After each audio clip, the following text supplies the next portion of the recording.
नमस्कार मंडळी, new kitchen 3 star चॅनलमध्ये आपलं सर्वांचं स्वागत आहे। अर्धी वाटी भगर घेतलं, स्वच्छ करून घेतलं, नीट करून घेतलं, व्यवस्थितरित्या भिजवून भात करून घेतला। 3 बटाटे घेतले, शिजून घेतले, ते पण कवर काढून ह्याच्यामध्ये टाकून घेतले। आणि आता ह्याच्यामध्ये मी थोडं एक 10 ते 15 मिरच्या मी मिक्सरमधून काढून घेतल्या होत्या, त्याची पेस्ट पण टाकून घेतली। आणि आता याच्यामध्ये जवळपास 1.5 ते 2 चमचे मी 1.5 ते 2 टेबलस्पून मी शेंगदाण्याचं कूट पण टाकून घेतलेलं आहे। आणि आता हे मीठ पण टाकून घेत आहे। आता हे सगळं मिक्स करून घ्यायचं, एकजीव करून घ्यायचं।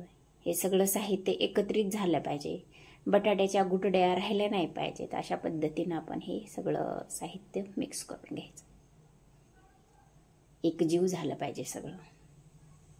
कारण मिरच्यामध्ये प्रोटीन्स असतं, भगर हे थंड असतं, साबुदाणा थोडासा उष्ण असतो, पण ज्यावेळेस आपल्याला थकवा वगैरे येतो त्यावेळेस साबुदाण्याचं सेवन केलेलं चांगलं असतं। अशा पद्धतीने ह्या सगळ्या वस्तू याच्यामध्ये टाकून घेतलेल्या आहेत। आणि हे सगळं मी आता मिक्स करून घेतलेलं आहे। आणि आता त्याच्यामध्ये मी थोडंसं दही पण टाकून घेते, जवळपास 2 चमचे दही मी याच्यामध्ये टाकून घेतलेलं आहे। दह्यामध्ये सुद्धा उष्णता असते, म्हणून कॉम्बिनेशन आपलं हे व्यवस्थित करून घ्यायचं, सगळं मिक्स करून घ्यायचं। बघा, हे दही पूर्ण साहित्याला लागलं पाहिजे, अशा पद्धतीने हे सगळं मिक्स करून घेतलेलं आहे। आता साबुदाणा टाकून घ्यायचा, कारण असं करून घेतलं तर आपलं बाइंडिंग येणार नाही, त्यासाठी चिकट साबुदाणा हा चिकट असतो, बाइंडिंगसाठी आपल्याला उपयोगाला येतो।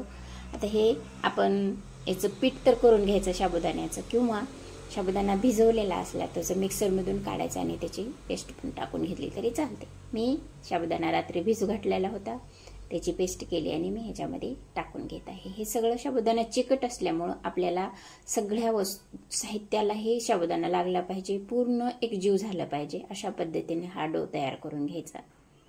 बघा, असं पूर्ण मिक्स करून घ्यायचं, सगळं एकजीव झालं पाहिजे, पूर्णपणे सगळीकडे मिक्स झालं पाहिजे।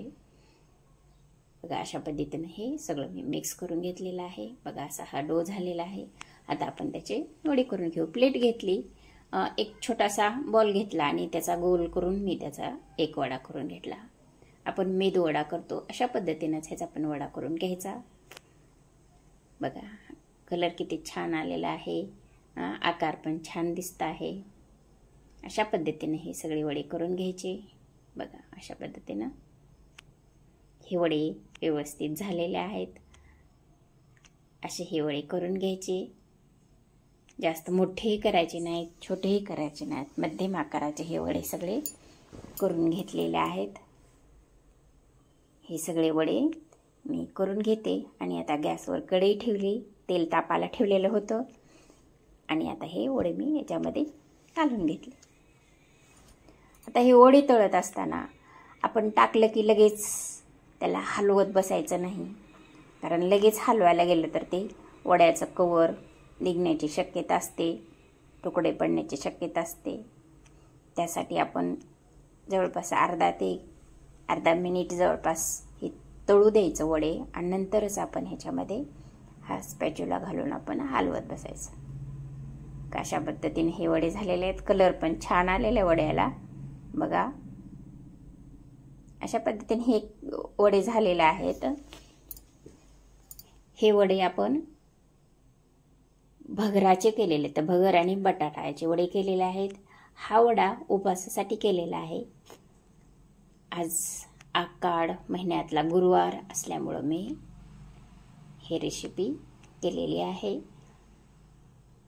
अशा पद्धतीने हे वडे काढून घ्यायचे। बघा, ह्या प्लेटमध्ये हे वडे मी काढून घेतलेले आहेत। वड्याला कलर पण छान आलेला आहे। बघा, असे हे वडे झालेले आहेत। आपण आता त्याच्यासाठी चटणी पण करून घेऊ। आता आपण वड्यासाठी चटणी करत आहोत। 1 ते 1.5 चमचा टेबलस्पून मी शेंगदाणे घेतले, खमंग भाजून घेतले ते शेंगदाणे, पण त्याच्यावरचं कव्हर मी काढून घेतलेलं नाही, कारण त्या कव्हरमध्ये विटॅमिन्स असतात। खोबरं घेतलं आणि त्याच्यामध्ये लगेच मी हिरव्या मिरच्या टाकल्या 10-12. आपल्याला चटणी करायची. चटणी हे खमंग आणि चविष्ट झणझणीत झाली पाहिजे. अशा पद्धतीने ह्या हिरव्या मिरच्या टाकून घेतलेल्या आहेत. आता मी त्याच्यामध्ये थोडंसं मीठ पाहिजे तसं मीठ टाकून घेतलं आणि आता आपण ह्याला ग्राइंड करून घेऊ. मी आता त्याला कवर लावून घेते, झाकण लावून घेते आणि हे सगळं ग्राइंड करून घेते. अशा पद्धतीने हे ग्राइंड झालेलं आहे. पण ग्राइंड झालं पण हे मोठंच राहिलं, बारीक झालेलंच नाही आहे, ओबडधोबड राहिलं. म्हणून आपण आता त्याच्यामध्ये थोडंसं पाणी घालून घेऊ. आता असे पाणी घालून घेतलं. हे सगळं पाणी पण आता सगळ्या ह्याच्यामध्ये मिक्स करून घेऊ. ह्या साहित्यामध्ये अशा पद्धतीने मिक्स करून घेतलेलं आहे. हे सगळं पाणी मिक्स झालेलं आहे आणि आता आपण झाकण लावून आता ह्याचं पण पेस्ट करून घेऊ. बघा आपण आता ही पेस्ट करून घेतली. आता ही पेस्ट अशी झालेली आहे.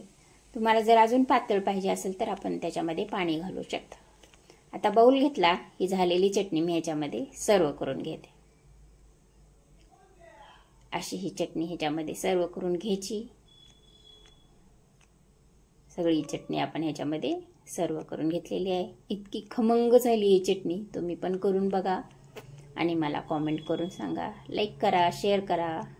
कॉमेंट करतच नाही, कॉमेंट पण करत जा, मग जेणेकरून मला माझी रेसिपी कशी झाली आहे ते लक्षात येते. आणि सबस्क्राईब करा. Thanks for watching.